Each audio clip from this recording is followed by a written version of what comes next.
So this is the second of a series of public information sessions. Are you all reading me, by the way? By Aspen Flywright, and this one, Aspen Flywright is a relatively new nonprofit educational group that Amory got going a few months back. And it's not only the second of those sessions, but it's also an update because there's new air quality data that is available. What we have up in front here is Amory Lovins and Jackie Francis, who will be introducing in the immediate near-term future. What I would like to tell you is that as a scientist, before moving to Aspen 20 years ago, I'm still an adjunct professor at the School of Public Health here in UT Southwestern in Dallas, where I help found the Poison Center. What is being investigated are the ambient air pollutants around the airport. And those are classically measured as particulates, oxides of nitrogen, sulfur, carbon monoxide, also organic compounds. And part of my background in this is that I was an NIHS fellow at Harvard Public Health, where I brought that information back to Denver, and we measured that in the Denver area before I left to go to Dallas to help found the Poison Center. But I want to compliment the scientific method that's being used presently, because I sat in the planning sessions, and what is being planned here is to show you the studies that were performed at the end of the runway at the Aspen Airport. And comparable studies have been studied. Comparable studies have been performed in Los Angeles, the so-called children's health studies that have been in effect since 1990 have resulted in dozens of studies showing that children exposed to particulates, oxides of nitrogen, have pulmonary health problems, and it doubles the rate of asthma. So with that information and background, I'm turning it over to Amory, and I'm going to have to leave after an hour, and that's the reason I wanted to have this input now. And thank you for coming. Thanks, Tom.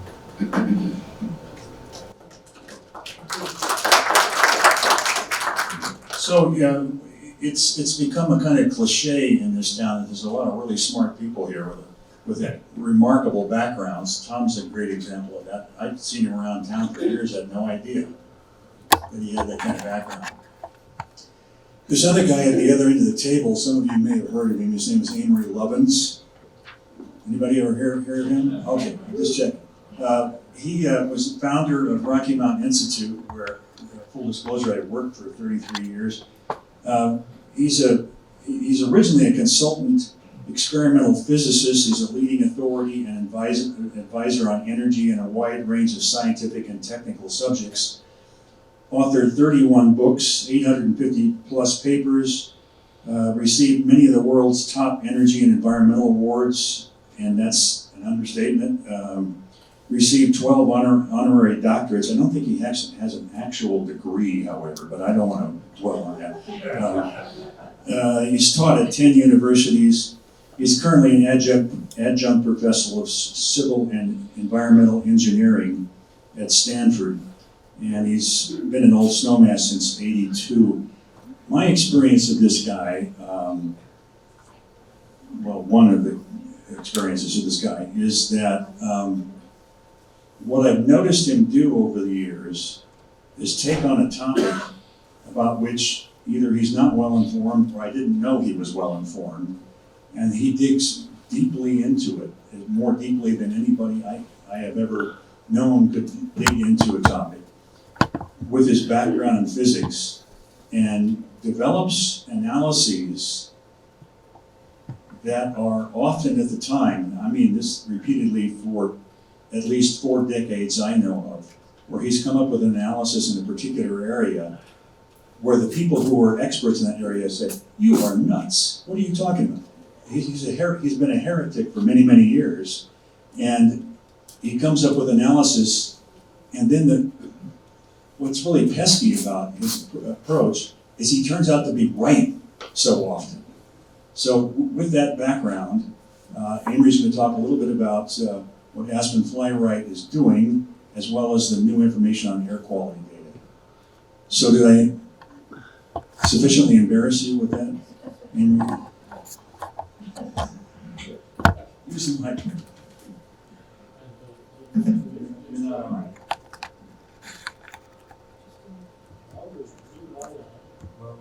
Well, actually, while you're figuring that out, Jackie will introduce herself too. Why Jackie is up here too. I've known her for many, many years as a climate activist, and she can tell us what else she's been doing that's relevant to this conversation.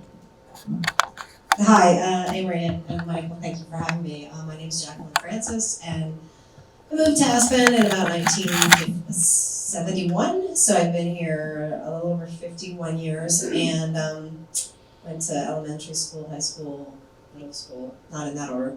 And a few years ago, I got a master's in energy policy and climate science from Johns Hopkins, and I started an international climate solutions organization, so I'm very involved with climate solutions worldwide, and I was on the Aspen visionary process for the airport, which is an 18-month process.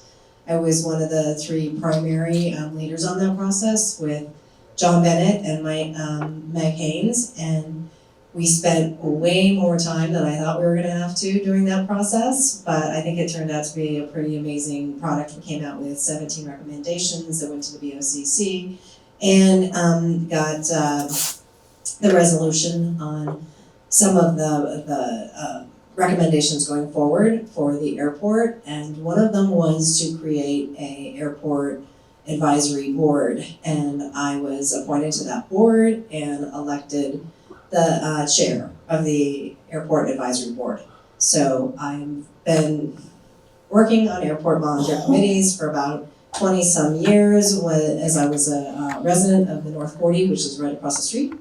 And now I am the board chair of the airport advisory board. So I've been very, very much immersed in the community process for the airport and will continue to be going forward. Thank you, Jackie. I'm delighted that it says it's on. Yeah.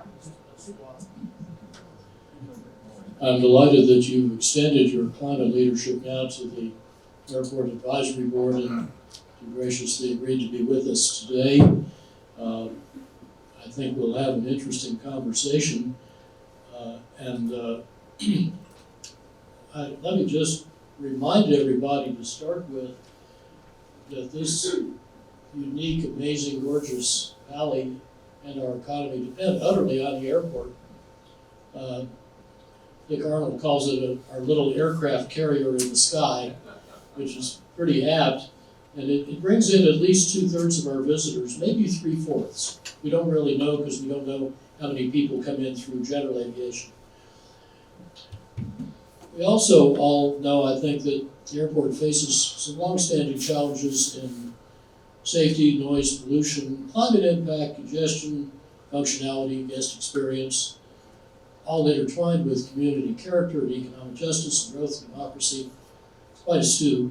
And all these complexities converge as the airport is now being redesigned to improve safety, reduce impacts, improve efficiency, make it better for users and workers, strengthen its financial health, and potentially, the main point of controversy, allow bigger planes.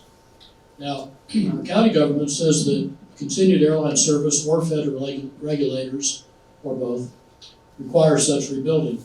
But the catch is that under the federal rules that currently control airport operations, any bigger planes that fit could then land here, whether they are cleaner and quieter and more climate friendly, or dirtier and noisier and climate unfriendly compared to what we got now. And there's no way to control or foresee what that mix is going to be. So we don't know whether they would add, whether unsuitable planes might add more nuisance and impact than cleaner, quieter new planes could subtract. That's the dilemma that can't see vision frame very well. Happily, I think that our research is finding that this dilemma is not necessary. It flows from some faults in the information we've been using and gaps. And I think newer and fuller information can dissolve the dilemma and create a safer, cleaner, quieter, better airport at lower cost and lower risk. So that's what Aspen Flyride's work is about. Let me explain how it works. Details are in our posted essays, and some were presented more in a smaller public forum, and that was and this will be on our website shortly, thanks to GrassRoots TV. Now, here's what's going on. The county is proposing to spend over $500 million, which is more than its whole annual budget, probably its biggest project ever, to rebuild much of the airport. I should emphasize that money would not come from local taxes. It would come from airport fees built into our travel costs, and a lot of it from government grants or loans paid by federal and state taxpayers. I'm going to focus here just on the $200+ million meant to rebuild the air side so bigger planes can land in Aspen. And that project faces various risks and obstacles. How much and whether it would benefit or harm the community is unknown and unknowable. Federal approval and funding are uncertain. Relationship with the federal regulator is opaque and seems a bit infirm. Community support is unclear. I think the project's concept and design rest on outdated assumptions based on some centrally controlled information that we think has created not just gaps and errors, but some urgency to move quickly.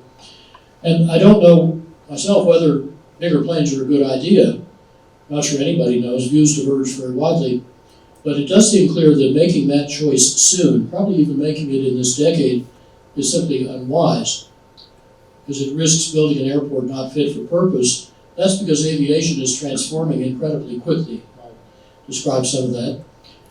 And therefore, Aspen's airside decision schedule seems to be a bit like speeding in a snow squall. It's prudent to slow down until we can see where we're going. And as we'll see, there is no need to rush and every reason to wait and learn. And that's why several of us set up this new nonprofit volunteer organization called Aspen Flyride. And I think you already know pretty much who we are and what we do. And if you don't, there's a handout on the back table that will tell you. I should emphasize again, we are not focusing on the land side of the airport where public travelers and their vehicles move. There are urgent landside needs like a new terminal and better traffic management, and that enjoys broad consensus, and the differences are likely to get resolved. So rather, Aspen Flyride is focusing on the so-called air side, where the airplanes move, fuel, and park. And I want to emphasize also that when asked, we are happy to help inform and improve the important work of our Board of County Commissioners, our airport director, and the Airport Advisory Board. And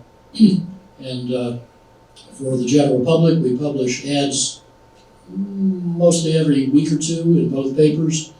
And the substantive ones with new topics are each supported by a thorough and well-documented topical essay, all posted at aspenflyride.org. Now, I'm going to briefly summarize learnings from our first 4 topics: safety, the fixed base operation, the existing airline fleet, and new airplanes. I'll zip right through that because I think a lot of you have heard it. And then I want to discuss our new material on climate and noise and preview a surprising essay that we'll publish on Thursday. Now, I think everybody agrees safety is the top priority, and at least in the aviation community, this is widely considered the most dangerous airport in the country. There are over 5,000 U.S. airports, and the air traffic director here said that only 3 of them have what's called have opposite direction operations, where you have traffic both arriving and leaving on the same physical runway, because there's only room for one, because that's where we're in a slot canyon, one way in, one way out. And of those three, we seem to be the only one that simultaneously does both directions through an exquisite choreography that takes a new air traffic controller in Aspen a year and a half to master. And they do it really well. However, it doesn't always work as expected, because we have granite clouds, we have very changeable weather and wind, the topography is tight and close on all sides, so you really need to know what you're doing. And one of the best things the Airport Advisory Board's done is that Barry Vaughn has set up a safety task force of experienced pilots who are looking at a lot of really interesting stuff. And one of the first things he did was do the really hard work of putting together a spreadsheet with all 124 federally investigated accidents in or around or related to this airport that have so far over the decades killed 120 people, destroyed 41 airplanes. All of those were general aviation, private planes. Not one of them was commercial. We never had a commercial accident here that killed or injured anybody. And most of them involved pilot error or simple lack of proficiency in mountain flying. And indeed, the air traffic director estimated that probably around 90% of the general aviation pilots have had no Aspen-specific training to make them familiar with how to operate safely at this airport, because they don't have to. Something wrong with that. European mountainous airports do require certification, and we probably should too, and should ask FAA to do that. Also, I think we all ought to be concerned that though we have magnificent medical facilities in this valley, they would be really hard pressed to handle an accident with 70-odd souls on board, and the planes proposed to come in could be up to about twice that. That's just asking for trouble. So, as the doctors tell us, first, do no harm. Now, another important point is about who's flying. At least 2/3 of our visitors come in through the airport, but only 1/6 of the flights going in and out of the airport are actually the airlines using the public terminal. 5/6 of them are general aviation, GA, using instead the fixed base operation for their fueling and parking and such. And it's run under a 30-year contract that expires at the end of September. 7 firms have bid on that contract, and last I heard, April 7th, we're supposed to hear which won. But what did they win? Well, currently, this 30-year contract just expiring is operated as a private monopoly. And it sells jet fuel at the prices you would expect of a private monopoly. When I looked in our analysis, it was upwards of twice the price per gallon that Roxy's charges for gasoline across the street. Maybe the difference is that Roxy's has a dozen competitors and the FBO operator has 0. Now, the county currently gets $1 of revenue for every 70-something dollars that the FBO takes in on fuel sales. No doubt a new contract will do a lot better than that, and there will be some kind of quasi-profit sharing arrangement. But that doesn't quite get to who decides the price under what philosophy and whose interest is it in. Many FBOs have, and the FAA encourages, competition between multiple FBOs, 2 or more, and many publicly owned airports like ours are actually owned and run by the public authority, or they own it and they hire a contractor like one of the 7 bidders who will be more experienced in running an FBO. So we have a really big choice coming up within weeks about the philosophy of how to fairly and reasonably price and manage such a public asset. And are we doing that for the shareholders of a private monopolist or for the pilots and other operators here? That's a big question, and it's really hard to tell how our commissioners are thinking about it because they released almost no information about what they're considering and how they're structuring their inquiries. There are certainly legitimate reasons to keep some commercial details confidential, although I must say that's less compelling in the case of an incumbent private monopolist who has no competitor, so what competitive interests are being protected? The county does have some negotiating interest in keeping some things quiet, but I think greater public information and engagement would be helpful in eliciting better ideas. Now, there's a basic underlying question here of why do a lot of people think the airport needs bigger planes? That is, why should we go from 95 to 118 foot wingspan and from 100,000 to 140,000 pounds takeoff weight and widen the runway to basically Denver standard? And the big one is changing the separation by moving the taxiway further away from the runway so the wingtips don't clip if planes with bigger wingspans pass each other. So where does that come from? I think there are 5 assumptions behind it.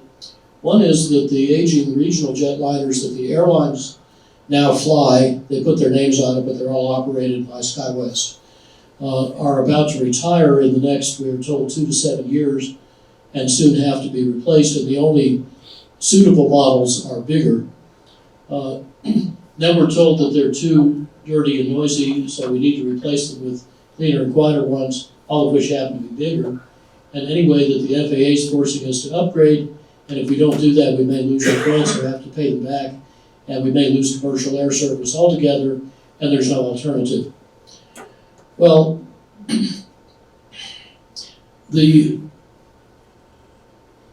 I think it's understandable, given that information, that many Aspenites, whether they cheer or fear the arrival of bigger planes, think we have to let them in. And notice, by the way, that this conversation is all about the 17% of the traffic that's airlines. It's not about the 83% that's general aviation. I think Jackie and I agree that that deserves a lot more emphasis. It's a tougher thing to figure out how to affect, but we need to do it. Now, of these 5 assumptions, numbers 1, 3, and 4 have been strongly promoted for the past decade. They were fed into the vision process, and some of us think shielded from contrary views, so they defined its outcome. But in late 2020, as assumption 1 was being publicly questioned, our commissioners pivoted to reliance on assumption 2, and also to environmental benchmarks that they hoped the airlines or the FAA would volunteer to achieve. However, the county currently has no authority to choose which aircraft fly here, and the operators have no motive to share that authority, so this doesn't look terribly promising. And our analysis casts serious doubt on all 5 assumptions. So our next 2 topics address number 1 and number 5. The rest will follow. All of them, I think, merit solid documented analysis to test hearsay and hand-waving. So are the planes about to go away that the airlines now operated? Well, I think this was actually settled last October in a meeting in which the county's top technical consultant on aviation said, well, none of us on this call think they're about to go away. They're good for 20 or 30 years. And we published that statement in January. I think a lot of people hadn't heard it before. There's another advisor that the county also very much relies on who markets commercial aviation. He tries to get more and better flights here and put people in them. I think the opposing views of these 2 valued advisors really ought to be brought into public view in a way that really tests them against the kind of evidence that our 4th essay assembled. And of course, if you really have a long time to figure this out, why choose now when we know so much less than we will about aviation? Also, we found there are 2 modern backup options that would offer reliable insurance but have been excluded from the analysis so far. And instead they chose another one supposedly that is modern, it's a decent plane, it fits the present airport without modification. Unfortunately, it has poor summer performance, so there'd be a lot more weight restrictions, and it doesn't meet the commissioner's stated goals for noise and pollution and climate. So that's a bit of a puzzle. Now, the thing I want to say a little more about before I move into our new material is that the aviation revolution that 3 years ago looked far off when the county asked me to look at it in a Der talk, has moved with just astounding speed. So the airport director kindly asked me to brief him and their lead technical consultants on this topic last October. And when I did, here's what I found. It just astounded me that that should be an 8x efficiency airplane that was shown in 2020 and has now been thoroughly flight tested, can scale in this decade to at least regional jet size. Many electric or hydrogen planes, some bigger and longer range than today's airline fleet, are also expected around then. And the around then means before we could actually build a new airside. That is a real surprise and I think changes the game. So if that is so, that would be a pretty good reason not to build at this point, not to decide at this point, but to keep the $200-odd million in our emotional pockets and use it for the terminal and the FBO that need rebuilding, and perhaps shrink or avoid a bond issue. Now, I won't go through details here. I'll show you a summary graph in a minute. I just want to point out two of these planes. The 8x efficiency one in an executive size, 6 seats, is at the top. The original version could fly Aspen, London nonstop. You can make it a lot bigger. The Airbus and others have shown the technology scales, as I said, at least a regional jet size. I suspect it can go to a 737 size. And then in the lower right, you've seen that one before. That was the BAE 146, a 100-seater that served Aspen until 2006. So now there's a company putting electric motors where the jet engines used to be, and they say that by 2026 they expect it to be in service with a 400, 800 nautical mile range, followed by a 186-seat version 4 years later. Now, I want to emphasize these bigger, ultra-clean, and by the way, ultra-quiet planes are still targets promised to investors. They are not yet fully developed and certified realities. Some specs and some dates may slip. They probably will. However, there are so many and so capable firms that it seems to me they're unlikely all to fail. There are scores of capable developers with over 1,000 orders from over 50 operators by now for electric or hydrogen planes. These examples also are only 1/4 of the industry plans I analyzed, and many competitors are still in stealth mode and haven't announced. So I want to give you one techie graph, just one today, that I think may be worth 1,000 words. So the vertical axis is the range of various airplanes. The horizontal axis is when their developers expect them in service. And each dot is a different model. Blue is battery electric, orange or brown is hydrogen, and green is hybrid electric, which might mean, for example, it'll take off with a gas turbine and cruise on electric. And there are other combinations, just like we had a lot of hybrid cars like the Prius before battery cars like Tesla took over, as the batteries got better. Now, for comparison, I put the CRJ 700 that the airlines now run through SkyWest at the lower left. That's the kind of vivid, whatever that color is, salmon. And I put the distance from Aspen along the lower left axis for comparison. Well, Compare also with the blue chart up at the upper left there. If they started building the new airside this year, which I think is not gonna happen several years out, that's how long they said it would take, as of a year and a half ago. And that's doing the landside improvements first, as they should be, and it's excluding FBO-related assets. And you notice it takes us up to about 2030, so actually later than that.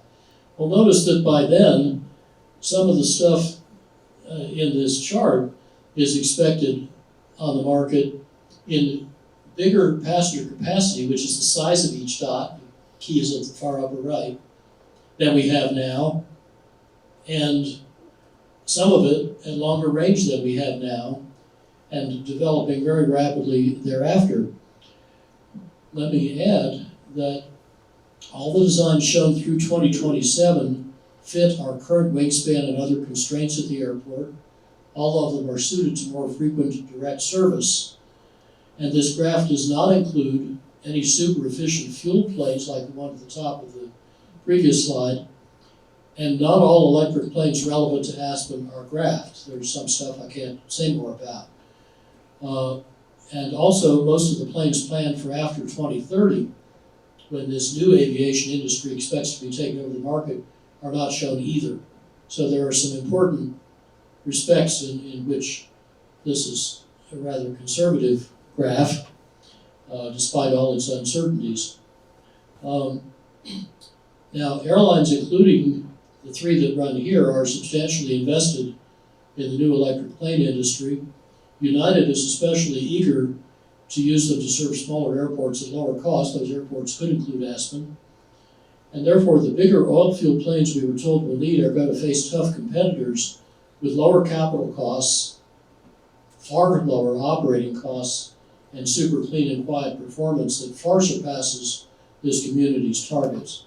So I think we can crush our environmental goals without rebuilding the airside if we're patient and let the innovators do their work, save the airside cost, and use it to fix the landside. Now, let me get into the new material that we published since developing those initial four topics. First of all, on 9 February, we did an essay focusing on, I think, Jackie's passion and something I've been writing about technically since 1968, and that's climate, how to mend, in this case, the contradiction between how most of our winter guests get here and why they come here. Because we've already lost a month of winter, and less snow, wilder weather, more wildfires, more summer weight restrictions are all coming at us. Now, aviation causes, if you count all its effects, about 7% of global climate change. It causes 97% of the ascribed carbon emissions from our airport. The rest is stuff like ground equipment and buildings. And it causes over half the carbon release from all transportation in Pitkin County. But ultra-clean airplanes can decouple flying from climate change sooner than bigger planes, and thus far overachieve by 2030 the county's 30% less carbon goal while cutting noise and local air pollution. Now, there's an important thing we need to do meanwhile. It's called sustainable aviation fuel. That is a prompt and proven carbon saver already endorsed by our airlines, already sold at our airport. And by the way, it can cut in half or a little more the kinds of particularly worrisome air pollution I'll talk about later. Financial innovations could get it adopted faster, and crucially, if the county took back control of the FBO and its pricing philosophy, they could equalize sustainable aviation fuel's price with jet fuel's price. Right now, SAF is about twice the price, but it doesn't have to be that way. Now, our next topic, so general aviation, about 83% of the Aspen flights, is, I think, a key part both of the problem and of the solution. The county compares proposed new airplanes on a per passenger basis, per passenger noise, per passenger emissions, That happens to make big planes look better because they have more seats. So it spreads the impact over more people. But conversely, since GA planes average about 1/10 as many seats as airline planes, they emit roughly 10 times more carbon per passenger if they're flying the same missions on similar sized aircraft. And that means that on a per passenger basis, the general aviation share of our airport's carbon probably goes above 90%. County policy, therefore, has to emphasize general aviation and its role in collaborative solutions. The current FBO contract is a rare, once in 30 years, maybe once forever, because it automatically renews, opportunity to reset those basic conditions. And also, I'm pleased that the Safety Task Force of the AAB is soliciting and starting conversations with the trade groups of the general aviation industry to see if we can make common cause on some of these issues of joint concern. So, one last point about climate. That is that our climate-aware city and county lawn leaders in this area have made a worthy start, but I think they can further raise their game. The FBO is now ahead of the county in electrifying its ground equipment. There are 10 Swedish airports that are already zero emission, except for their airplanes, which are quickly going electric nationwide.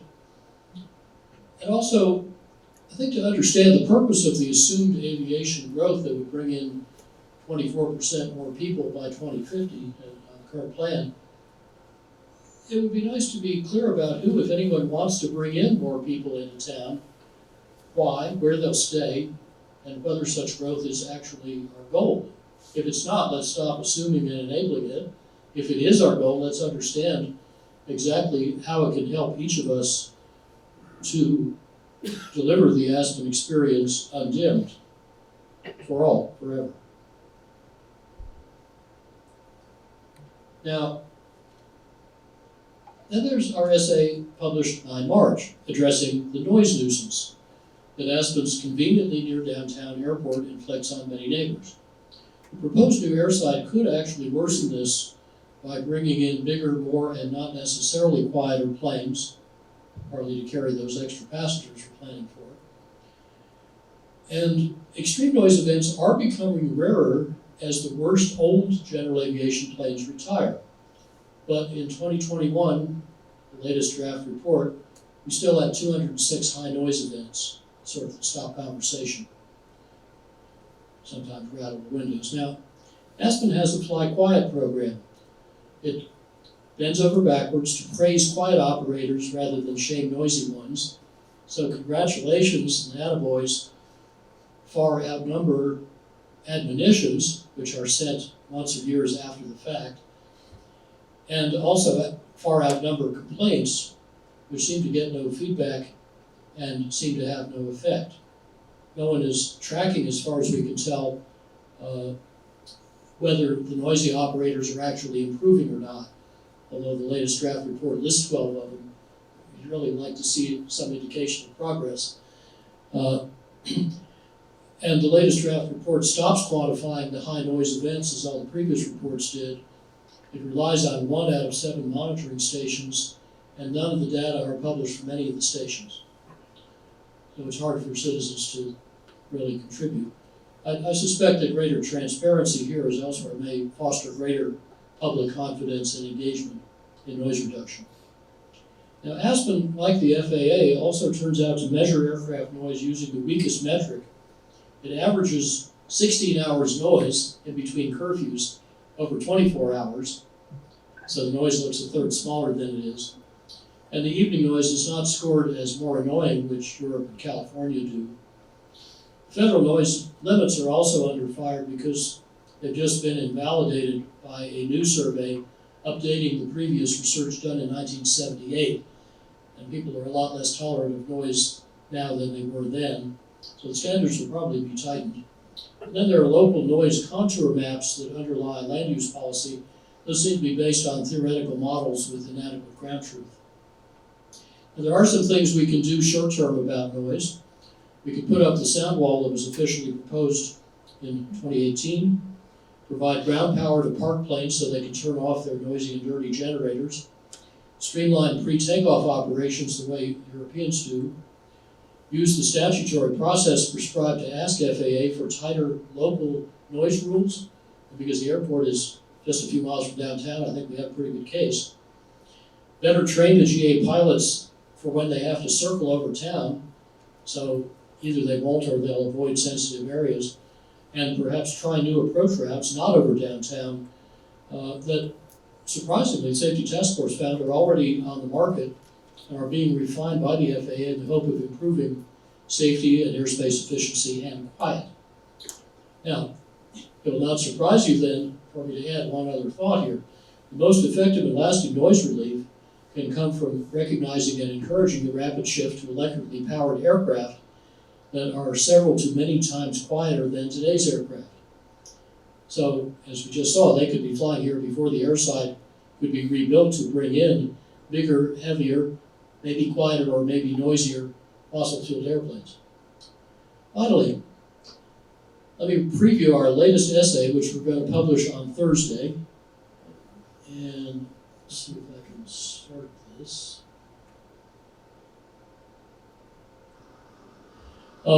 It's about local air pollution from aviation operations, and it's mostly about jet exhaust, seen here from the direction of the kids' ski school at the base of Buttermilk, 2,100 feet to the south. It was, by the way, 1,000 feet further until the runway was extended toward Buttermilk 12 years ago without considering health and safety consequences. Now, this jet blast points almost exactly toward the hideout building where Powder Panda's marshal, and so do the prevailing winds. These powerful jet plumes are known to transport pollution well beyond that range. And yet ground level air quality in this sensitive area or anywhere else downwind of our airport had never been measured. Because based on a generic theoretical model, the county's air pollution consultant thought measurements were not necessary. So Aspen Flyride, being science-based, thought there could be public value in testing that hypothesis. So last month, over 5 days of the President's Day long weekend, our dozen volunteers at 3 public sites performed tens of thousands of measurements of 5 air pollutants, nitrogen oxides, hydrocarbons, and 3 sizes of particulate matter. Let me say a bit about those particles. The 2 biggest sizes are federally regulated. They're called PM10 and PM2.5. They come from a lot of places like road vehicles, airplanes, industry, other sources. Now, if you inhale the coarsest particles, called PM10, they reach only your upper airway, as in the left-hand drawing. Fine particles in the middle, like PM2.5, go deep in your lungs, and their federal exposure limit is stricter and about to become a good deal stricter still. The more we learn, the worse it looks. Now then there are even smaller particles called PM1 that, like the tiniest PM2.5s, actually cross into your bloodstream, which transports them to every organ and tissue in your body, hence the right-hand drawing. And those PM1 particles are not regulated at all, but they're even more dangerous than the PM2.5 that we know a lot about. And the science now strongly indicates that the most dangerous particulates, also completely unregulated, are the invisibly small so-called nanoparticles or ultrafine particles that are 10 to 100 times smaller than the PM1s. They can very readily cross into your bloodstream, transport toxins all over your body. Now, for these ultrafine particles, regulation is a decade or 2 behind the science. They're hard to measure. They're too small for our inexpensive instruments to detect. But they make up almost all the particulates coming out of jet engines, as is now known from a lot of measurements in a lot of places, including a lot of airports. And they are emitted in prodigious amounts, tens to hundreds of quadrillion particles per kilogram of fuel burned. which happens at takeoff maybe every 1 or 2 seconds for a good-sized plane. And as these particles leaving the engine fly away over hundreds of meters, they grow, they react, and they often accrete toxic or carcinogenic coatings, organic or metallic, that are highly reactive and inflammatory in the body. And their tiny size gives them an immense total surface area that is literally in touch with whatever tissue or organ they end up in. So there's now biomedical evidence strongly suggesting that these ultrafine particles, even more than the PM2.5 and PM1 sizes, can harm human health in many ways that were not previously associated with air pollution, including heart attack, coronary artery disease, stroke, and cancer. And that makes epidemiology really hard because there are a lot of other causes of those causes of death. So how would you pick out what causes what? I think any potential risk to our community's public health remains unmeasured, but would seem to merit independent expert study. Now, our observations sought to find out approximately what our kids and others are breathing downwind of the airport where it had never been measured. Now, of course, our budget and training could not approach the scope or the fidelity of measurements by highly trained air pollution experts who have very expensive equipment, equivalent or nearly so to what regulators use. Our ambition was a lot more modest than that. We sought only an initial reconnaissance with low-cost but surprisingly capable portable equipment to check if there might be an air quality problem that could warrant proper, independent, professional measurement and analysis. So we invested $3,200 to buy and borrow 3 kinds of calibrated instruments to measure air pollution, another one to measure wind, with time resolution down to 5 seconds for pollution and 2 seconds for wind. We confirmed the consistency and stability of those 15 sensors, and one of them also has a direct physical calibration by collecting particles on a filter and weighing them. So we know that we got the right total. So we designed a campaign to deploy those 15 sensors in places and times that could help us understand any jet plume pollution going downwind of the takeoffs, which happen at the big red dot up at the top. We got about 1 gigabyte of data that we are now analyzing, taking longer than I hoped. And our essay on Thursday will include some preliminary results showing that air pollution around the front of the ski school, the small red dot down south of the parking lots, averaged, at least on most days, within long-term federal standards, but considerably exceeded them at times. Much of that pollution probably came from passing vehicles in the parking lot and on Highway 82, but there are several ways, contrary to what some think, to distinguish those sources from jet exhaust. The clearest way would be tracking takeoff pulses from just outside the airport boundary at the point with a red C on it on the bike path, through a midpoint on the access road pullout, point B, to the hideout building, point A. We think we probably did observe this distinctive signature of a traveling pollution pulse despite meandering winds and other distortions, but I'm not quite ready to say that definitively yet. We're checking further to make sure that we're properly correlating the 3 sites observed spikes and matching them with actual airplane takeoffs. We will publish this and much further analysis as soon as we've finished it.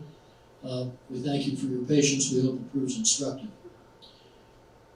Now, these sketches of Aspen Flyright's findings on 6 topics so far are going to grow as we explore other topics in the coming months, and they will support a synthesis kind of flight plan that is a lot more than the sum of its parts, because we tend to think of these items in individual silos, but of course they all strongly interact.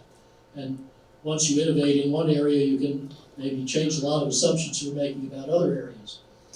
I hope you're going to encourage your colleagues, friends, neighbors, elected officials to dig deeper, especially by reading our documented essays, more to come. And we invite everyone to criticize our work, frankly and specifically, so we can correct any mistakes We have a robust policy for that and to keep improving our public service. So to achieve our community's ambitions for a better airport for everybody, we hope these insights can help us all to discharge our civic duty, to become informed, curious, active, free-thinking participants in one of the most challenging and divisive and yet important and hopeful conversations this community has ever had. We can only try to help you learn the facts, ask good questions, engage your friends and neighbors. The rest is up to your leadership. We citizens are all friends of Aspen, Pitkin County, of our precious airport, and we're entitled to all the responsibilities thereof. So I thank you for your good work, your kind attention, and I look forward to hearing what's on your minds. So Michael, let's start the panel, and our audience is in. So Jackie may have some comments on that.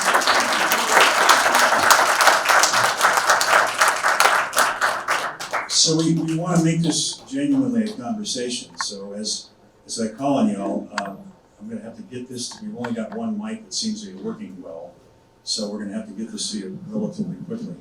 And I'll try to do that. When you begin to speak, I'd like to hear your name and the thing that you do, or the background you have that informs this conversation. Make it very briefly, please, with that background piece. That way it helps inform us as to how you come about understanding the things that you may bring to illuminate this conversation, which is what this whole thing is all about, is illuminating the conversation more broadly. Just a personal note before we do this, the chart that Amory showed with all the dots on it, and the vertical axis is the range and the horizontal axis as to dates. I wish I could, the context within which I see that is all the presentations, or many of the presentations I've seen Amory do over the last 30 plus years over various topics. For example, his graphs that showed the uptake of renewable energy, and other graphs he had later about the uptake of electric vehicles. In virtually all cases, the people who were in the business and the conventional wisdom said that his projections were wildly speculative. When we got to the dates that were on the chart, it turns out that his projections were understated and conservative. And that happened virtually every time. So that's the way I see that particular chart.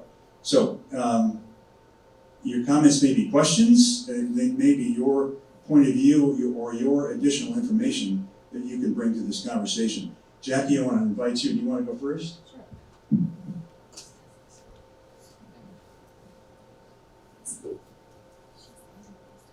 Okay, so Amory just kind of summarized the last 20 years of my life doing those slides. The work that we've been doing on the airport, there's several people in this room that have been involved in this process a long time. I know Andrew Doremus and I have been on these volunteer committees for a really long time. There's a couple really wonderful board members from the AAB in the room. A lot of you have actually been on the visioning committees and the process. So Jackie here, and you can raise your hand. Yes, anybody who's been in this process. There's a lot of us here, and I wish Amory could have been a part of it, because we would probably be a lot further along if he pulled out all this information when we were going through this whole process, because a lot of it is what we tackled. And I want you guys here. What's it? No, the 18-month process that you were busy. But so we do have the safety committee that Amory spoke about. We also have a noise task force, which Valerie Braun is taking charge of that. So she's been working on some of the noise things.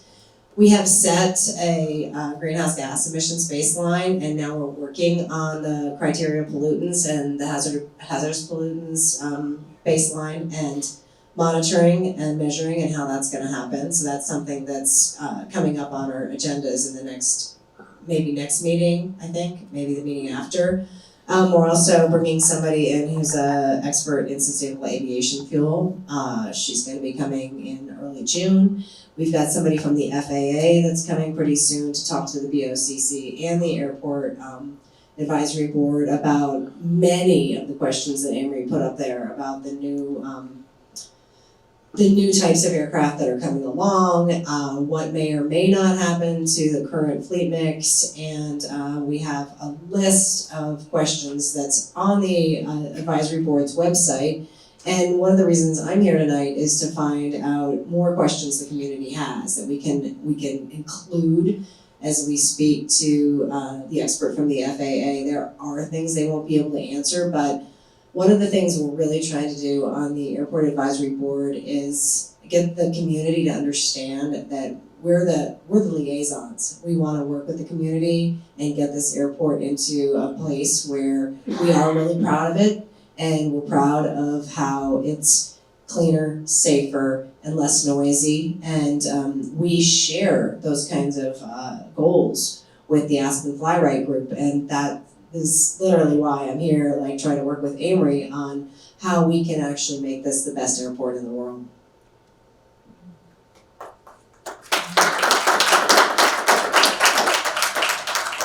So, can you read this, you guys? Matt, what's our hard stop time? 7:30. Okay, we got an hour, great. Bruce Gordon. Yeah, I just wanted to really acknowledge Amory. I want to really acknowledge him for stepping up into this process. The Airport Advisory Board was created to really get the community contributing to this, just like Jackie said. So I can't overstate enough of, you see one of the board members and you want to talk and you want to be involved. We need everybody's opinion on this.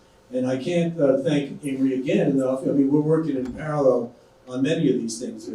With Valerie and I talking about noise, and Amory's coming up with similar kinds of things that are going on. Everyone's working real hard. Everyone wants the same thing. This community has always been innovative and leaders, and I think we need to do that. And that means stepping, closer into the face of the FAA and asking for what the community wants. I think it's up to the commissioners and other people that we know to really confront and talk to the FAA and get what we want as a community so that we continue to be leaders. So just again, thank you, Amory, and everybody here that really cares.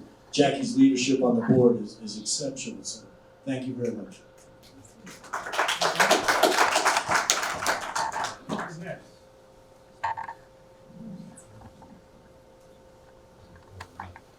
Well, that might work. Michael, I'm Jay Hughes. I was on the Experience Committee with Tom in the first process. And as I think many in the room know, we were not able to have any information or input on the GA on our committees. We requested that multiple times, but we were advised that that was not anything we could consider. So I have a question tonight based on the contract that's coming up and the question of the BOCC taking this over. It's very clear that we have an upside down situation between the commercial and the GA. Upside down, basically. And we all know that. So I was just wondering, do we have any information as to whether the BOCC, if it took over that contract, would actually be able to some extent regulate the GA, which is now essentially its own business and unregulated? Say more about what you mean by upside down. Well, when you look at the numbers of planes arriving and leaving all through the year, and then the biggest moments in July and then at Christmas and other times, what you see is not only that there's an overwhelming 83% of people who come on GA, but as all of us also know, commercial planes have to get in line.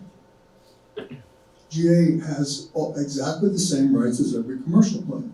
I can tell you at least 10 times when I was commuting here where we couldn't get in because we had to go back to Denver because we wouldn't line up with GA planes. I'm not suggesting we can fix FAA rules, but what I am interested in on pollution, on noise, because we're upside down, 83% of the arrivals are in departures are GA, 17% are commercial. That's upside down from any normal airport.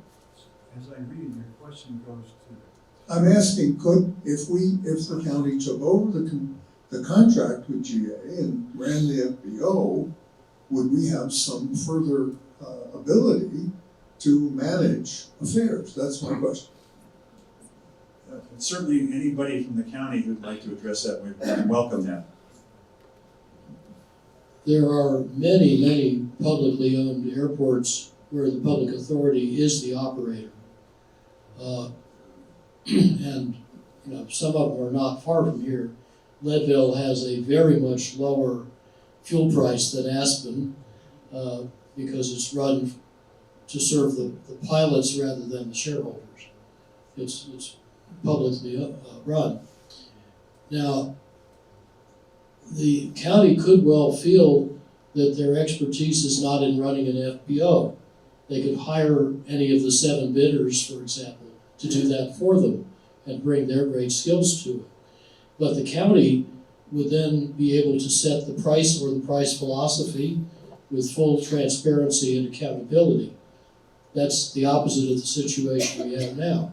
And I hope they're thinking carefully about what is the best way to provide public service from a public asset. Is it a private monopoly or not? There are a lot of other things that the county could do with the FBO. It could, as I mentioned, equalize SAF and jet fuel price, or even make the SAF cheaper. It could have a fee on one and a rebate to the other, revenue neutral. It could put local pilots of smaller planes back on an equal footing with bigger planes when they're competing for parking and are told, oh, we don't have parking, go on a wait list, and then you probably don't clear the wait list, but you can see a lot of empty parking places that may be held for bigger and more lucrative GA planes. That sort of thing could be fixed. The FBO could clearly provide and be accountable for all the services it's supposed to provide, like maintenance. There could be much greater transparency. There could be things like customer surveys of customer satisfaction that we don't have now. Scrutiny and feedback to make systems better. Systems without feedback are stupid by definition. There are so many levers the county would have if it set the policy for the FBO. I think it would help to unlock a lot of the things that we need to do to achieve all of the goals that Jackie has rightly mentioned. So it's not sufficient, but it's necessary. And in the past, there was a reservation, a slot system at the airport. It was disbanded, I guess you would say, or changed to the system that we have now, which is just like a first come, first serve, get in line kind of queue. And we have mentioned having a conversation about that going forward to see if we could fix the problems that we have with the slot system in order to put in some kind of way of making the traffic problem that we're having at the airport less difficult. It's not an easy problem, but we have talked about it. If I can empathize a little bit here, having once been a county official, if I was a county official sitting in the room right now, I'd probably be reluctant to respond to that because it might sound as if I was prejudging the process that they're now going through. That said, if anybody from the county would like to comment, we'd certainly welcome it. Did I see another hand go in? Jackie? Well, I just want to commend you for what you've done tonight. As a member of the Vision Committee, I went through 18 months of not being able to get the information I felt I needed to be effective, so bravo.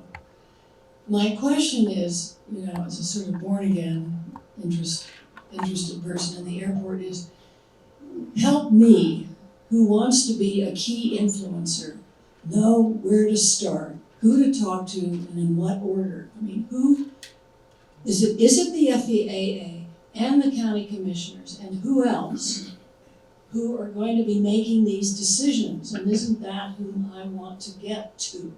or someone in a bit more influential position does? What's the hierarchy, what's the timeline?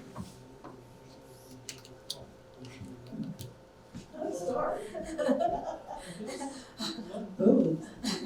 One way to think about it is that the FAA makes the rules, although there are some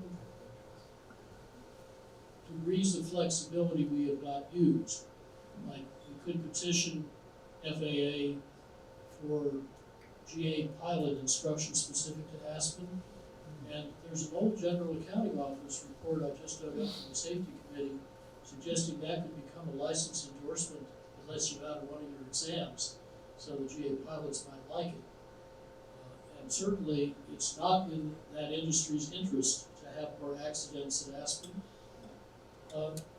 And it's not in anybody's interest. 6 times in 6 months last year, an ill-trained or thoughtless or whatever it was, GA pilot went off the runway or blocked the runway and inconvenienced, disrupted the flights of, on average, 1,000 people. And 6,000 bad Aspen experiences not corrected for any duplicates. We can't afford that. So it's not just about luck. The FAA rules allow airports to do congestion pricing, and they don't confine it to stuff like landing fees. It could apply probably to parking.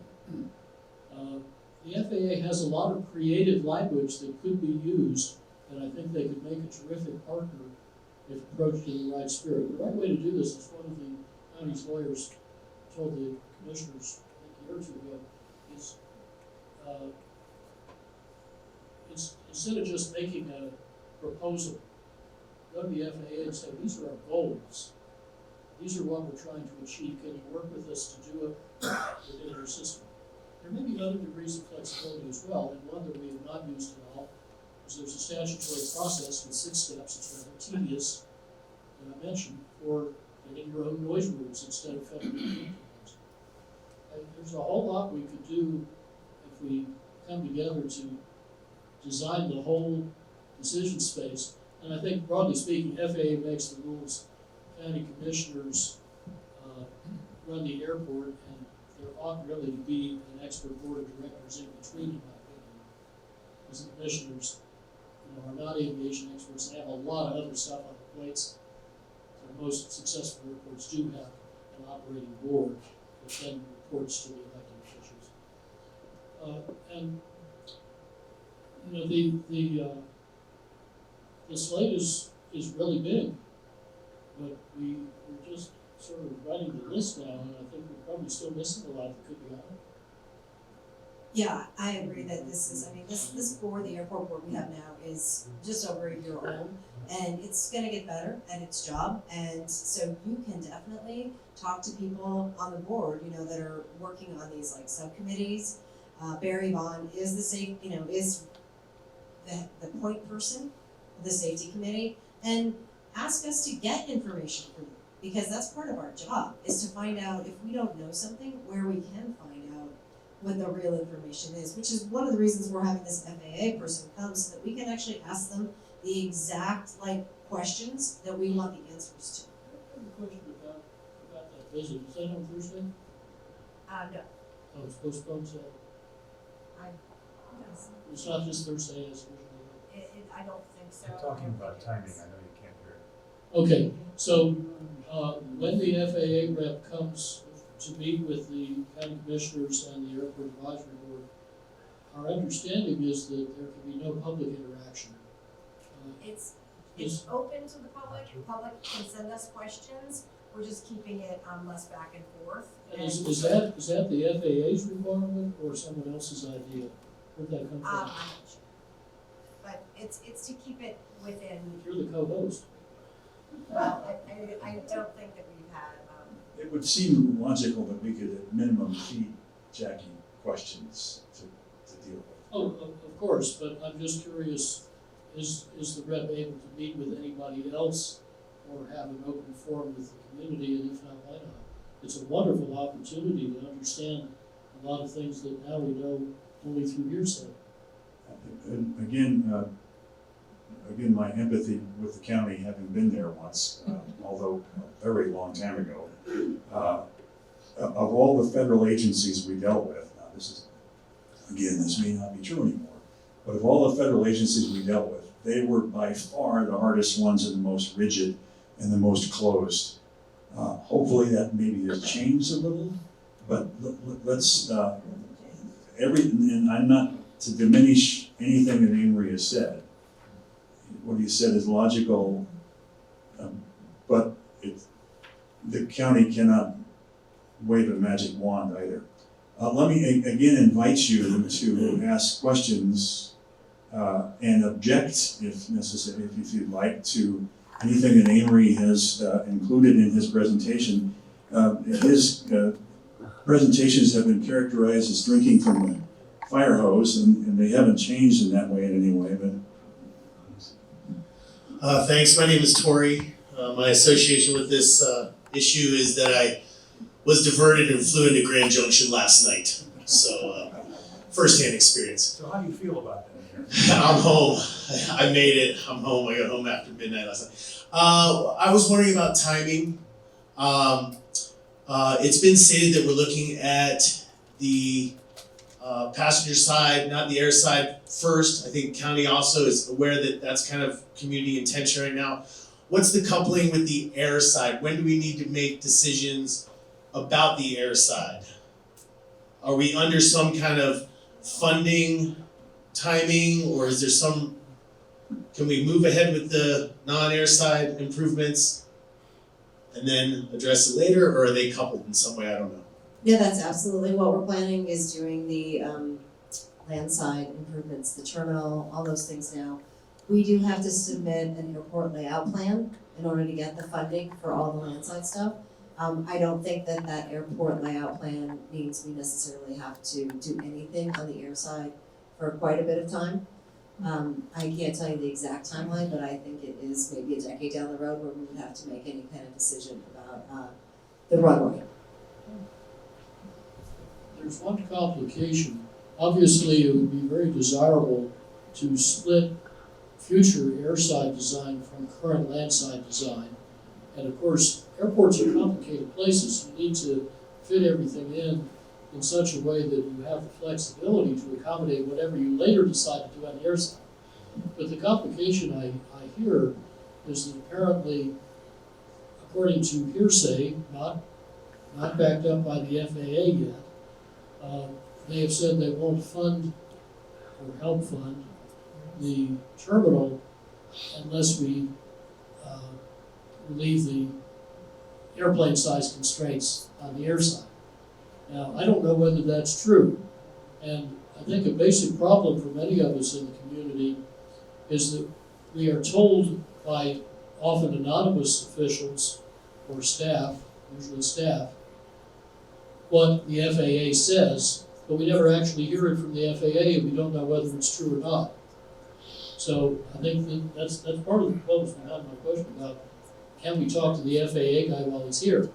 I think a lot of us would like to know, are you really saying that we can't get a grant for the landside stuff we need unless we commit to the airside stuff that you would want traditionally to relieve the modification of standard? Because of course you don't like modifications of standard generically. We're gonna have a bunch anyway. There's a long list. We have, 80 of them or so? Some of them, like 13, are gonna have anyway, because they're things like the runway slopes, because that's the way the topography is. It would be unimaginable to do so much earth moving that the runway would get flat. So we're going to have some modifications of standard anyway. Which ones will be tolerable, which ones really is it sensible to change and could be done at reasonable cost without running other risks. And by the way, some people say now that separating the taxiway more from the runway is a safety issue. That's news to me. I've read practically everything published on this subject, and I've never seen that argument. You know anything about that? Well, just, I mean, my understanding is that if you have more separation, then you have less possibility of hitting wing clips or anything along the lines of hitting anything in that particular. There's plenty of separation now for the planes we allow in. That's why we don't allow bigger ones. Actually, we can let in bigger planes. Microphone. Actually, we can let in bigger planes, and on occasion that's happened. But it's under a special procedure. It's kind of like having a flagman or a cop running traffic when a house is moved through. So there, you can do it, but it's not routine operation. Got a comment from Pete McBride. My name is Pete McBride, and first off, I want to applaud both of you guys for what you've done and everyone else on the board. I've been sitting on the sidelines for this, mostly getting in and off airplanes, getting out of the airport. My involvement is a few years ago, I made the image of that merge of one day of traffic, mostly for myself to see what one day of impact looks like and sounds like. I counted 380 flights, and I got so tired after from 7 a.m. to 4 p.m. that I left. There were quite a few flights after that. I have two questions for you, comments. The first one is regarding safety, and I work as a journalist, so I've been lucky to be in a lot of weird places in the world. And I did a story in Bhutan years ago where we flew into Paro, and I got access to the cockpit. And the pilots told me that in order to land at that airport, because it's said to be the most dangerous runway in the world, you have to fly in with another experienced pilot before you can land. And I found that really interesting. And I said, well, what's the second most dangerous airport? And the guy, without pausing, said Aspen, Colorado, but I don't know where that is. So I found that interesting that we don't have some sort of briefing or even a video milestones that maybe you guys know something more about that. I'd love to learn. And my second question is, when I did this image, I measured decibels throughout the whole day just with a simple iPhone decibel measuring device. And on average, it was clicking well over 120 to 140. I've had a hard time finding better data on that, and I'm curious, has there been any data done by the county that's at a professional level or more in depth? Because I think as a public, we should know more about that as we grow more aware of these pollutants, both air and noise. Thanks, Pete. We do have two task force working on those two questions that you just mentioned. Barry's working on the safety. I'm quite certain they are talking about pilot training and how we can put that into place. And then Valerie Ron, who's sitting right here on the noise committee, I think that's a suggestion about having decibels measured wherever you were sitting, that we can use that information and go forward, because that's very valuable in our goals to try and reduce the noise emissions. And Valerie has her hand up, so It's okay, I'm just gonna speak to that very, very quickly. We are trying to assemble data that has been collected so far with one year-round collection monitor. It's not gonna be perfect, but we are trying to obtain that now. We get an annual report, but I'm having difficulty getting the actual data, so we can find out how many times we break the decibel levels. So in our work that we're doing right now, we have every intention to have more year-round permanent monitoring, and I think our data will be much better. What you collected at the airport doesn't surprise me at all. I lived in Woody Creek for 48 years. I know there were plenty of planes that broke 95 for sure down in Woody Creek. So, but it is a real process to get that information from our provider. You'll also find some of the details in our noise essay on our website. But I was very struck that there are 7 monitoring stations. One is year-round. That's the only one they seem to use for the analytics that go into the report. And I think also now that there are pretty decent handheld, like on your iPhone, measuring systems that are surprisingly good, like our air quality measurements. Really very sophisticated little devices. They're very cheap. That's how we could get 15 things for, we borrowed half of them for $3,200. We could start doing more citizen science around the community, measuring noise and emissions. And So- when there's a complaint about, say, a fuel loader at the airport, you don't have to hire some contractor to measure it across the street where there's no air connection with the airport. Hang up one of these little couple of ounce fobs costing $200. Hang it around in the terminal. Hang it where the workers are, where we found very high hydrocarbon levels. And we'll have a lot more situational awareness and can find and fix problems a lot faster with those instruments. As contrasted to what I said a couple of minutes ago, a few minutes ago, we have about 5 or 10 minutes left. Pete addressed the pilot training question or pilot capability question. I forget how you said it. And Dick Arnold has been thinking about that. And Dick, before you say what you've been working on, tell us the background you have that informs your ideas. Thank you. I want to thank Amory with all of the work he's put into this. It's absolutely phenomenal. I was on the vision committee for about 18 months, and I'm involved with Aspen Fly Ride to some degree.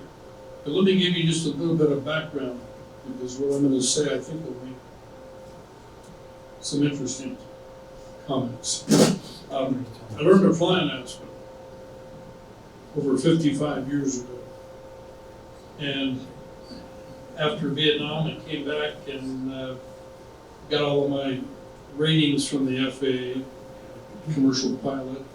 I've owned 9 airplanes here, and had a construction company which gave me an ulcer and I quit doing it. Maybe not this much detail. So I started a flight school called Tailwinds. And from Tailwinds, after about 4 years, I was offered the job as the airport manager.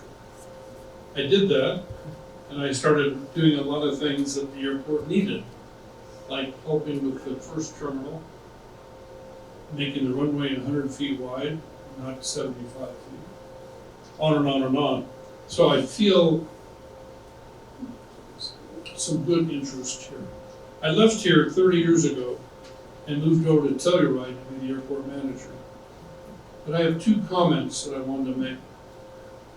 One is on pilot safety. I've done over 25 body recoveries, being involved with mountain rescue for 30 years or more.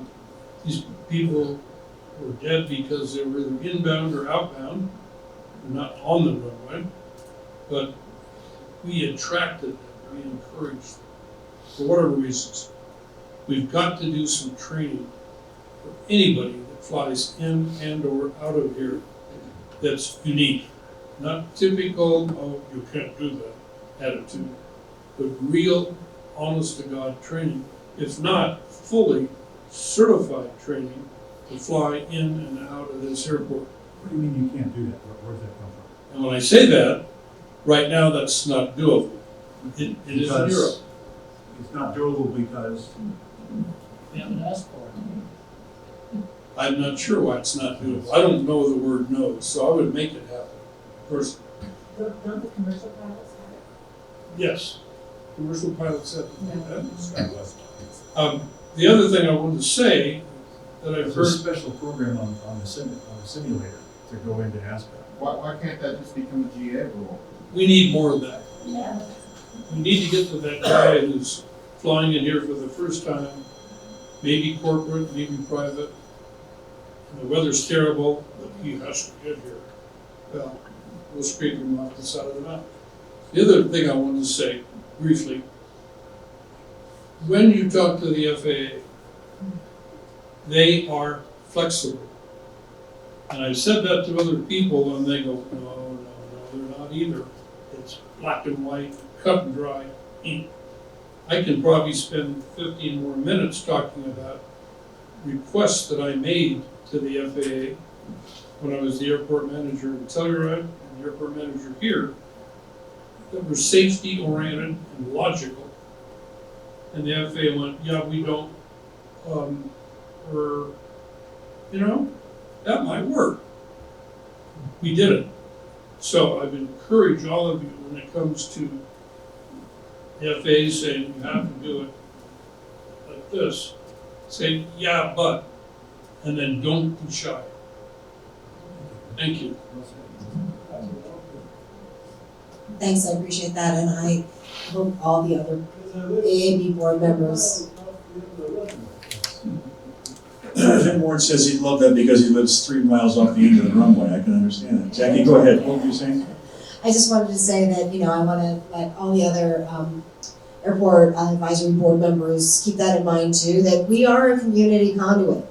And I don't think any of us have any fear of being, shy about this. We're fighting for our community, so I appreciate that, and I know we all feel the same way. And again, I was second the time incorrect about the time, and we do have more time. We can spend another 15, 20 minutes if you'd like to do that. And if you have to leave, feel free to do that. Patty Clapper, County Commissioner. I just want to clarify about the airport layout plan. Jackie was absolutely right. We're working on it. I just want the community to know, when we submit an airport layout plan, we have to submit what we're gonna do in every inch of airport land. It can't be subdivided out. It has to cover everything, even some of the things make absolutely no sense. It's required when you submit an airport layout plan. And you can do it in phases once it's approved by FAA. You can build X, Y, and Z, or you can start with A and Z. But you have to have a plan to get grants moved forward, funding to do anything. So that's the process we're in right now.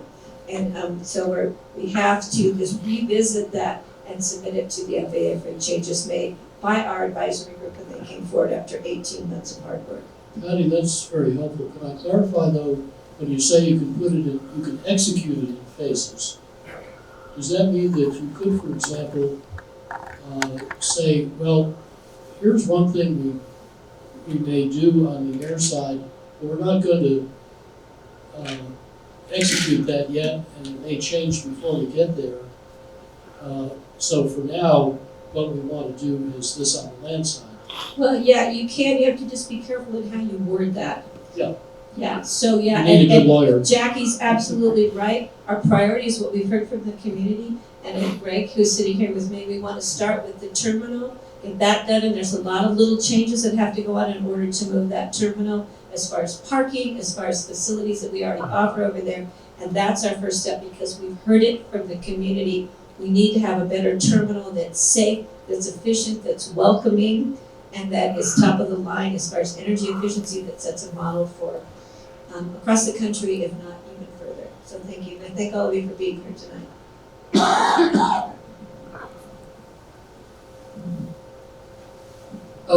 Stephanie Fitzpatrick, I work at the airport, and I've been in Aspen for 50 years, so I care. But you answered my question. I was wondering if you could do the land side without the air side, if that was possible, so I think you were saying yes. Anybody else, something that's, you're shy, but you have a burning question or thought? The way I heard Patty was maybe there's a way, if you're really clever with the wording, to put in a really concrete plan for the land side and a straw man that you will go with for now, but it may change for the air side. Patty wants to clarify. Okay, so I misclarifaced. Yeah, no, I just said you have to do a layout plan that covers everything, but you can phase it in. It doesn't mean you're gonna mislead anybody and say, we're putting this in there, but we're never gonna do it. No, we have to have a very conscious plan when we submit it to FAA. It has to be open and honest and transparent, and that's what we're working on.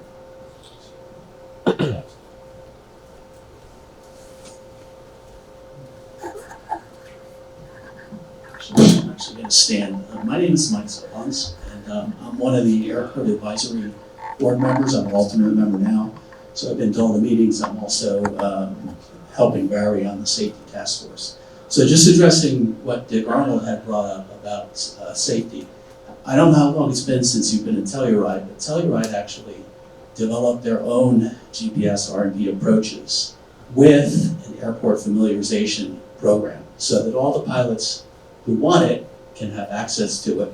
They learn all the nuances about our slot canyon and all the things that make the airport, I'm not gonna say dangerous, it's challenging. So they did that, and they sponsored the program, and they made it available to all pilots who are interested. Not speaking out of turn, because our meetings are public, but it's one of the things that we're looking at as a safety enhancement to Aspen, as to having our own R&B GPS approach developed with an airport familiarization program so that GA pilots can get educated. It's something we're considering. It hasn't made the final recommendation yet, but it's something we're seriously considering in advancing safety, in addition to other safety enhancements that we're looking at the committee. Hope that answers your safety concern. I gotta tell you guys, my brother was a lineman at the airport 45 years ago, and he was also on the air rescue team. And he tried to get this stuff going in those days, and he was just driving a tug, and it didn't happen.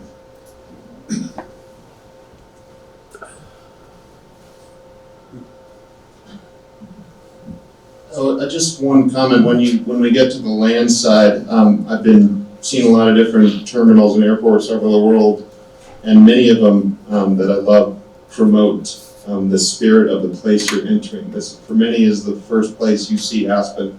So maybe this has been happening, but I'd love to see more of a dialogue on how we can turn the terminal more into a marketing place for this town, or for its history, for its ski culture, and not just for commercial consumerism and billboards. So did you just volunteer to be on the committee? Penny asked if Pete volunteered to be on the committee. I heard him volunteer. Laurel Caddo, I'm a general aviation pilot based in Aspen, and Amory, thank you so much for the work you've done, and Jackie and all of you have been part of this. Amory mentioned two pricing philosophies for the FBO. One being that of monopolist to maximize profits for the monopoly corporation. The second being more of a pilot-centric pricing model that would have prices closer to Leadville than to Aspen. But I'd like to suggest a third pricing philosophy, which I think is actually the most compelling argument for us to keep our gas station under county ownership and control. And that is to manage, very simply, a public asset for the public benefit. This is $1 billion public asset, and I can tell you that the FBO currently has multiple million-gallon months. I was there the first time it ever happened, and I saw the ramp guys giving each other high fives. Million-gallon months are now routine, and Jet A goes for between $9 and $11 a gallon. So when you do the math of that, and you think about the opportunity to harness that profit stream for the public benefit, what could we do to make our airport a valley-wide regional transportation hub to help address our congestion coming into town? What could we do to replace, local public funding with the profits from those gas sales and deploy those resources elsewhere? That to me is the pricing philosophy that we need to be pursuing. I certainly have not run a business model on how that works and what the profit stream looks like, but given that this is a once in a generation, if not once in a lifetime opportunity, I certainly hope that the county is taking a very deep dive into the feasibility of keeping our gas station, as so many county-operated airports do across the country where we fly. And you have some experience in business models. Why don't you tell us about that? Yeah. You just said you were an aviator, but you've got a fat business background as well. Why don't you talk a little bit about that? Come on. I can read a balance sheet. I'll leave it at that. There are 2 points I That is want, heavily understated. I just want to let you know that. two points I'd like to add to that. One is that I think a lower price would be fair and reasonable, and the county should get more of it. That makes it, of course, less attractive to private monopolists, but it wouldn't be a private monopoly, so that wouldn't matter. And secondly, if you get the alignment between public purpose and business structure, that would also mean that the county would retain the land, which it owns anyway, but it wouldn't lease the land, and therefore the county would use its cheaper money to finance the FBO. The operator wouldn't need to finance it, therefore wouldn't need to count 10 years of construction and 20 years of amortization to get a 30-year contract. The normal tenor of contracts, if you're just operating and not building stuff, is 3 to 5 years. This is a much better fit to the risk profile of the investment with the huge changes coming in aviation. And it makes a lot more sense for both parties to have a much shorter contract and not run so much long-term risk. I'm probably being too empathetic with the damn government here. Again, the county officials that are here aren't in a position to comment on this late conversation. They would blow it seriously if they commented on that, which is why you're not hearing from them. Jim Ward. Hello, my name is Jim Ward, and I represent in this county, it's not just Aspen, a lot of the citizens because I live exactly 3 miles straight off the end of the runway. And so the safety, the environment is everything in this county that is concerned about those things. And I think that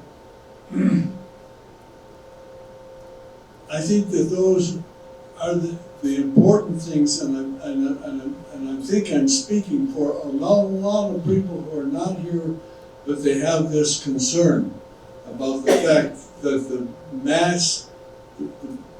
biggest population is not being heard about the environment. I mean, I remember talking to people 40 years ago when the airport was expanding, and it's expanded out of control as far as I'm concerned. And so, but because I live 3 miles off the runway, and I've skied there 5 years ago at Christmas time for an hour around my property, and it was constantly a plane going in and a plane coming out for an hour at least. You know, that's how long that was out there. And so anyway, I think that that's very important to because one of the things we were talking about here tonight, I came here to talk about, is the environment and the safety. And I'll close with my comment that I think the county should take over the airport, just like the county took over the landfill. And it's to the advantage of Picken County to do that and to be in charge of that business. Thank you. Thank you, Jim. Anybody?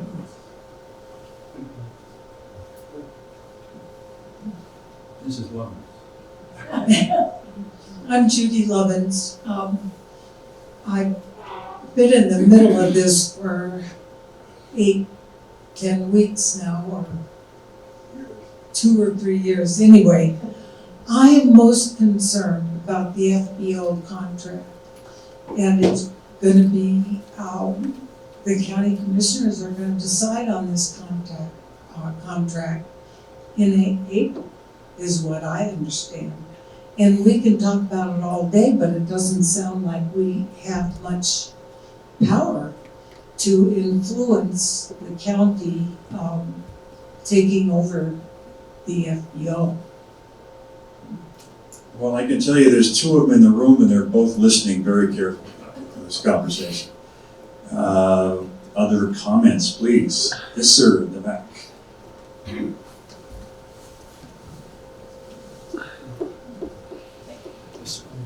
Hi, my name is Walter Chee. I'm a local pilot here. I work at the airport for 30 years. For Mike, there already are 2 special approaches. One using our localizer, lowering the minimums with additional pilot requirement and training.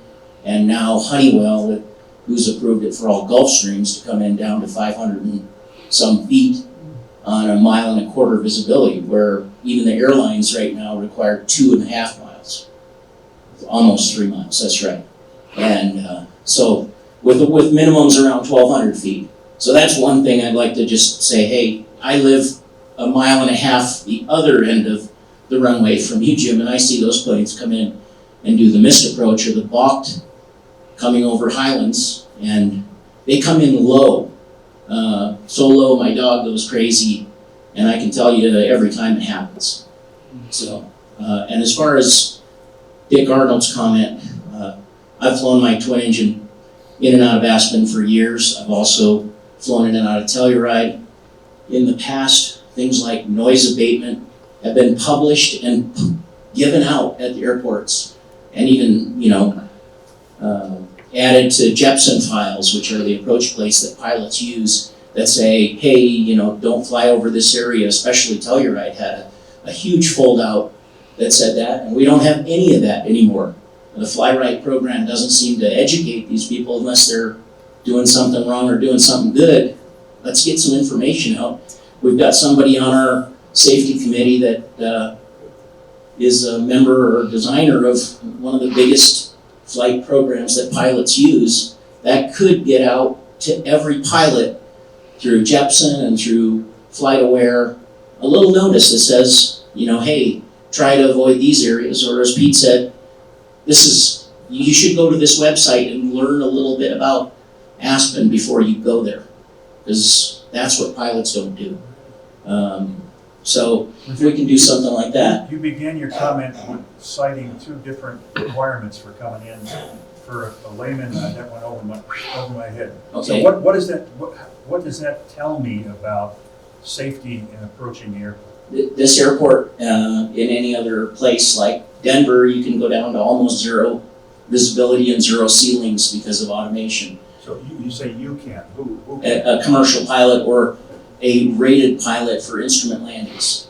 And we have an instrument approach here that is unheard of. So it applies to GA or not? A general aviation pilot who has his instrument rating would come into Aspen, and his lowest approach is about 2,200 feet above the ground and 3 miles, So if 5 miles He has visibility. that instrument rating, does that mean he's familiar with the Aspen airport? Not at all.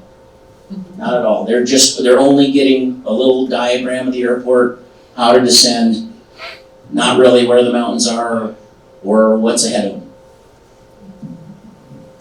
So a little comment on that, I think that not only as our board, but the county operations we're updating the website, and we'd love to add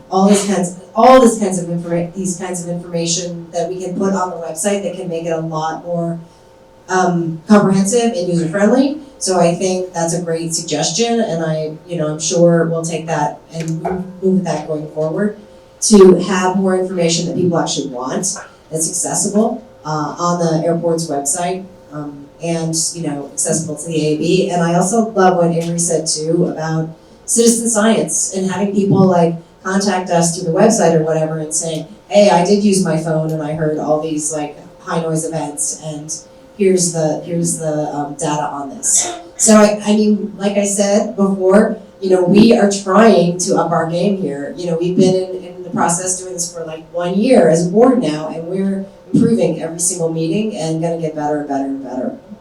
Jackie, I'm not criticizing AAB by any means, but what I want you to know is, as a general aviation pilot, I'm not going to the Aspen Airport webpage to look for information about the airport.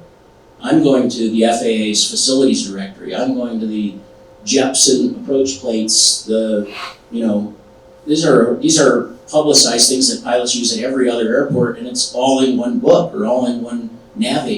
So to limit you to say, hey, we're going to put something in our local website for the airport, I would tell you that probably of every pilot that's in here, not maybe 10% of them have read the Title 10 for Pickens County, which is the Aspen or the Pickens County rules for the airport. They need to be publicly available to pilots that are that they can look on their nav aid and look somewhere and see. They're not being put out like that. So if I'm flying in from Biloxi in my twin, and I've never flown in here before, how do I know there's a set of circumstances, a set of conditions here that make it particularly challenging for me? What tells me that? Well, the facilities directory, which the FAA publishes, and every pilot's been told they need to be as familiar with the airport they're taking off from and the one they're going to land at. They have to make themselves familiar with that. But they get that information from the facilities directory, from approach plates, from airport diagrams that the FAA provides. But don't a lot of guys say, oh, yeah, I'll figure it out on the way, I'll look at the plate on the way? Yes, they do. Yeah. And is that sufficient? Not at all, not for this airport. Thank you. Well, I know there's a pilot here, or probably multiple ones, who have experience in European airports and mountainous areas where you must be certified, kind of like you gotta fly into Pocono first with an experienced pilot, or you can do it on your own. And we could ask the FAA to require that. There's a lot of creative things I think we could do together with FAA to improve the GA training. And this is of interest not only to this community economically, and not only to reducing the workload of the corridor and the mountain rest of it. It's also of interest to other parties we may not have talked to. I heard a brilliant suggestion in the safety task force recently, talking to the aviation insurers. They bear the risk. I think if we really think about where that risk ends up, we're going to come up with other creative ideas. And Jackie, how many task forces do you have now? This is really impressive progress. We're working on adding more depending on what we see the need is. We've got the safety and then the noise. There is going to be a terminal subcommittee, and there'll be various aspects of that. You know, what Pete talked about with the culture and the characteristics of our community, that's going to be part of the terminal design. I believe we're going to be having one on multimodal transportation. Maybe we'll have one on air pollution. Well, yeah, we've already done the baseline on the greenhouse gas emissions, and we're going to be doing the baseline on criteria pollutants. So it's not necessarily a task force, but we're going to be looking towards experts in this field to make sure we're measuring the right things. So one bit of inside baseball, Jackie mentioned criteria of air pollutants. Those are the ones that EPA regulates. Of the 6 pollutants we're concerned about, the 5 were measured, and the ultrafine particles we could not measure because they're too small for our instruments. Only 3 are regulated. NOx, PM10, PM2.5. PM1 is not regulated. It's more dangerous than 2.5. Ultrafine particles are not anywhere near regulated. They're more dangerous than PM1. And hydrocarbons are not regulated either, except by OSHA for occupational exposure, but there's no public standard.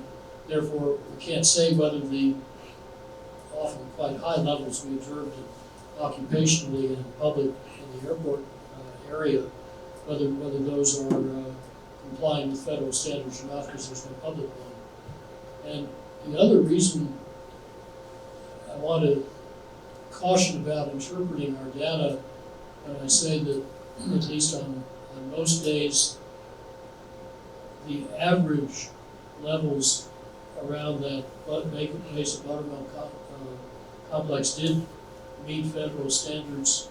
The federal standards have to be measured over 1 to 3 years, not over 5 days. So it's not even comparable.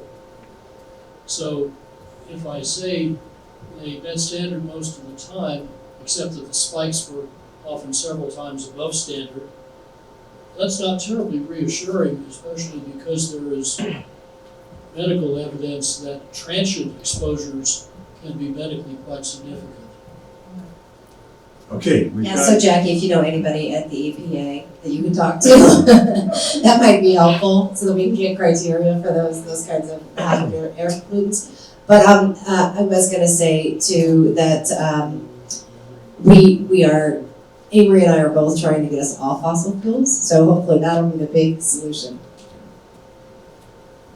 Peter Johnson, just a question to everybody that's involved with this. But first of all, thanks for all your efforts. Pete, a little closer. Thanks, Jim. Have we as a body approached our senators and House of Representatives to maybe make a pathway to deal with the FAA? I mean, that's what they're there for. I'm getting a nod from the county. Okay. I'd like to hear from the county on that. That said, It's very close. it's a very delicate issue because a regulatory agency with very distinctive world-class expertise does not really want to be told by some legislator on the budget committee what their decision should be. That kind of interference can be very counterproductive. And I think there's a long way to go to build the kind of relationship with FAA that this community really needs. One more comment, and we'll wrap it. What's that burning thought that you have that you know? Okay, we got a burning thought. And this is really important, and Jackie didn't touch on it, so pardon me for stepping in. The AAB meets every month on the third Thursday.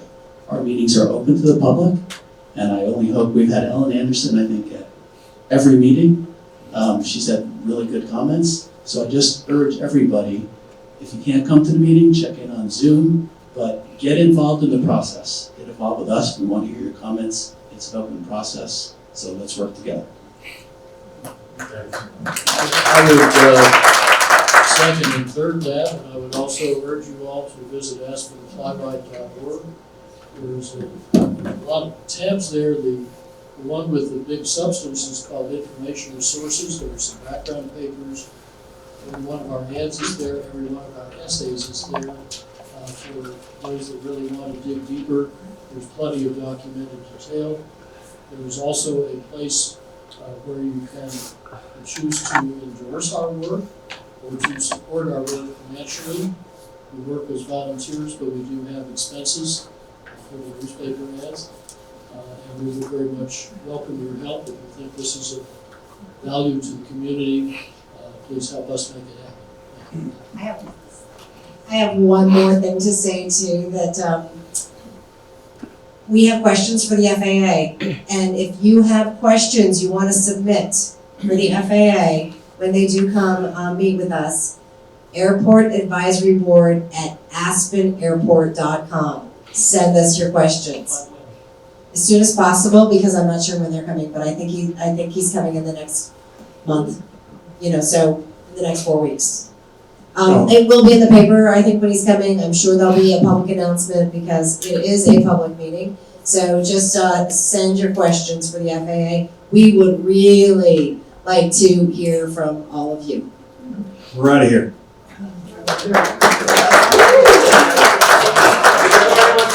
Chair, take a